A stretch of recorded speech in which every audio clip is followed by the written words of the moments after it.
ഇതൊരു നല്ല ചിക്കൻ സാമ്പാറാണ് ട്ടോ. സാമ്പാർന്ന് കണ്ടിട്ട് നിങ്ങള് തെറ്റിദ്ധരിക്കൊന്നും വേണ്ട. ചിക്കനും പിന്നെ വെജിറ്റബിളൊക്കെ ഇട്ട് വെച്ചിട്ടുള്ള ഒരു നല്ല കറി.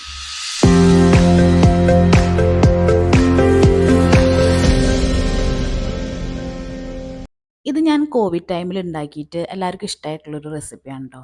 അതുകൊണ്ട് തന്നെ പ്രത്യേകിച്ച് വലിയ പേരൊന്നുമില്ല. ഞാനിതിനെ പറയാ ചിക്കൻ സാമ്പാർ എന്നാണ് ട്ടോ. ഈ ചിക്കനൊക്കെ കഴിക്കുന്ന വീട്ടിൽ എന്തായാലും ഒരു മാസത്തിൽ ഒരു കിലോ ചിക്കനെങ്കിലും മേടിക്കാതിരിക്കില്ലോ. ആ 1 കിലോ ചിക്കൻ മേടിച്ചതിന്ന് നമ്മൾ എന്തായാലും 2 3 പീസ് നമ്മളെന്തായാലും എടുത്ത് വെക്കും. ഞാൻ എടുത്ത് വെക്കാറുണ്ട്. അതുപോലെ എടുത്ത് വെക്കുന്ന പല അമ്മമാരെയും എനിക്കറിയാം ട്ടോ. അങ്ങനെ ആ എടുത്ത് വെക്കുന്ന ചിക്കൻ നമുക്ക് ഒരു ദിവസം എന്താ പറയുക 1 നേരമോ 2 നേരമോ വെക്കാനായിട്ട് ഒരു കറി ഉണ്ടാക്കാന്ന് വെച്ച് കഴിഞ്ഞാൽ നമുക്ക് ഈ റെസിപ്പി പിന്തുടർന്നിട്ട് നിങ്ങൾക്ക് വെക്കാം ട്ടോ. ഇത് നല്ലൊരു എന്താ പറയുക ചോറിൻ്റെ കൂടെയും അപ്പത്തിൻ്റെ കൂടെയും അതുപോലെ നമുക്ക് എന്തിൻ്റെ കൂടെയും പോകുന്നൊരു അടിപൊളി റെസിപ്പിയാണ് ട്ടോ. ഇതിലേക്ക് നമ്മൾ ആദ്യമായിട്ട് എടുക്കുന്നത് വെച്ച് കഴിഞ്ഞാൽ നമ്മുടെ കയ്യിൽ അവൈലബിൾ ആയിട്ടുള്ള എല്ലാ പച്ചക്കറിയും എടുത്ത് വൃത്തിയായി കഴുകി ചെറിയ പീസാക്കിയിട്ട് അരിഞ്ഞ് മാറ്റി വയ്ക്കുക. അതാണ് എൻ്റെ മെയിൻ ആയിട്ടുള്ള ഒരു ഫസ്റ്റ് നമ്മൾ ചെയ്യേണ്ട ഒരു കാര്യം. അത് കഴിഞ്ഞതിന് ശേഷം നമ്മൾ ആ എടുത്ത് വെച്ചിരുന്ന ചിക്കൻ എടുത്ത് എന്താ പറയുക കഴുകി മാറ്റി വയ്ക്കുക. എന്നിട്ട് ആദ്യം നമ്മൾ കുക്കറിൽ ഈ കഴുകി വെച്ചിട്ടുള്ള എല്ലാ മറ്റേ എന്താ പറയുക വെജിറ്റബിൾസും അതുപോലെ തന്നെ നമ്മുടെ ചിക്കൻ പീസൊക്കെ ഇട്ട് കൊടുത്തിട്ട് അതിനകത്തോട്ട് ഉപ്പ് പിന്നെ പിന്നെ അതിലേക്ക് ആവശ്യമായ മഞ്ഞൾപ്പൊടി അത് നിങ്ങളുടെ ആവശ്യം പോലെ ഇട്ട് കൊടുക്കുക. പിന്നെ അതുപോലെ ഗരം മസാലപ്പൊടി ഞാൻ പൊടിച്ചുണ്ടാക്കണം കേട്ടോ. അതുകൊണ്ട് തന്നെ അത് അതിൻ്റേതായ രീതിയിൽ നിങ്ങൾക്ക് ചിലർക്ക് ഇതിൻ്റെ ഫ്ലേവർ ഭയങ്കര ഇഷ്ടമായിരിക്കും.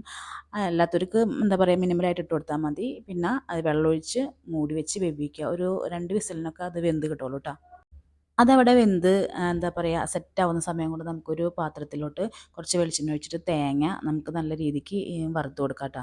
അത് പല ടൈപ്പിൽ പല കളറിൽ നമുക്ക് വറുത്തെടുക്കാം. ചിലർ നല്ലോണം എന്താ പറയുക ബ്രൗൺ കളറായിരിക്കും, ചിലർക്ക് കറുത്ത രീതിയിൽ വറുക്കും. ഞാനൊരുവിധം ബ്രൗണും അല്ല കറുപ്പും അല്ല അങ്ങനത്തെ രീതിയിലാണ് വറുത്തെടുക്കുന്നത്. അതിലേക്ക് ഈ പറഞ്ഞ നേരത്തെ കണ്ട മസാലകളില്ലേ അതേപോലെ തന്നെ പട്ട ഗ്രാമ്പു ഏലക്ക അങ്ങനെയുള്ള സാധനങ്ങളൊക്കെ ഇട്ട് കൊടുത്തിട്ട് നമ്മളൊന്നുകൂടെ നല്ല രീതിക്ക് എന്താ പറയുക നല്ലൊരു സ്മെല്ല് വരുന്ന രീതിക്ക് വറുത്തെടുത്ത് അത് മിക്സിയിൽ ഇട്ട് എന്താ പറയുക വെള്ളമൊഴിച്ച് ആവശ്യത്തിന് നല്ല രീതിക്ക് അരച്ചെടുക്കാം.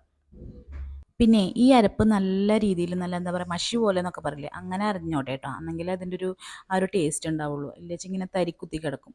പിന്നെ നമ്മൾ ഈ ഒരു സമയം കൊണ്ട് ചിക്കൻ വെന്തോ നോക്കുക. വെന്തിട്ടുണ്ടാവും മിക്കവാറും.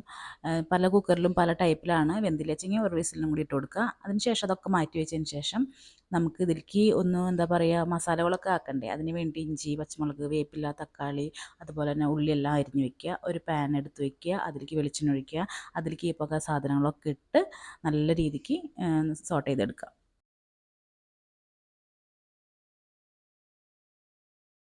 ഇതെല്ലാം നല്ല രീതിയിൽ വഴണ്ട് വരണ സമയത്ത് നമുക്ക് ഇതിലേക്ക് ആവശ്യമായ മസാലപ്പൊടികൾ ഇട്ട് കൊടുക്കാം കേട്ടോ. നമ്മളിതുവരെ ഒന്നും ഇട്ട് കൊടുത്തിട്ടില്ല. അപ്പോൾ അതുകൊണ്ട് തന്നെ ഈ ഒരു സ്റ്റേജിലാണ് ഇതിലേക്ക് മസാലപ്പൊടികൾ നമ്മൾ ഇട്ട് കൊടുക്കുന്നത്. അതിൽ മുളക് പൊടി മല്ലിപ്പൊടി മഞ്ഞൾപ്പൊടി കുറച്ച് കുരുമുളക് പൊടി ഇതൊക്കെ ഇട്ടിട്ട് വേണം അതിൻ്റെ ആ ഒരു എന്താ പറയുക പച്ചക്കുത്തുണ്ടല്ലോ അതെല്ലാം പോകുന്ന രീതിയിൽ വാട്ടിയെടുത്തിട്ട് നമ്മൾ സെറ്റ് ചെയ്തെടുക്കാനായിട്ട്.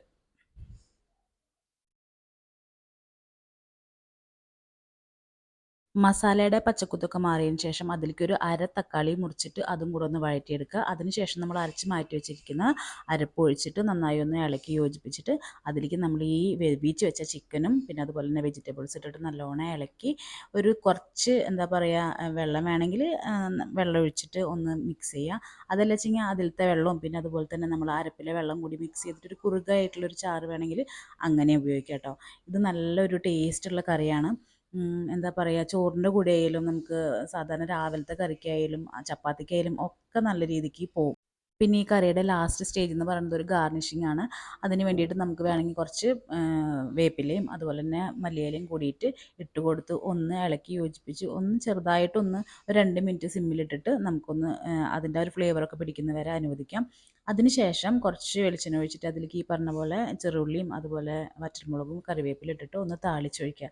ഈ സ്റ്റെപ്പ് വേണമെങ്കിൽ നിങ്ങൾക്ക് സ്കിപ്പ് ചെയ്യാം കേട്ടോ. പക്ഷേ എനിക്കിങ്ങനെ നല്ല ഭംഗിയിൽ കറിയൊക്കെ കാണാൻ ഭയങ്കര ഇഷ്ടമാണ്. അത് കാരണം ഞാൻ മിക്ക കറിയും ഈ പച്ചക്കറി കൂട്ടാത്ത കുട്ടികളൊക്കെ ഉണ്ടാവില്ലേ അവർക്ക് ഈ കറി വെച്ച് കൊടുത്തു അവർക്ക് അതിൻ്റെ ഗുണം കൂടി കിട്ടും. അപ്പോൾ അതുകൊണ്ട് തീർച്ചയായിട്ടും നിങ്ങൾ എല്ലാവരും ഇത് ട്രൈ ചെയ്ത് നോക്കൂ കേട്ടോ.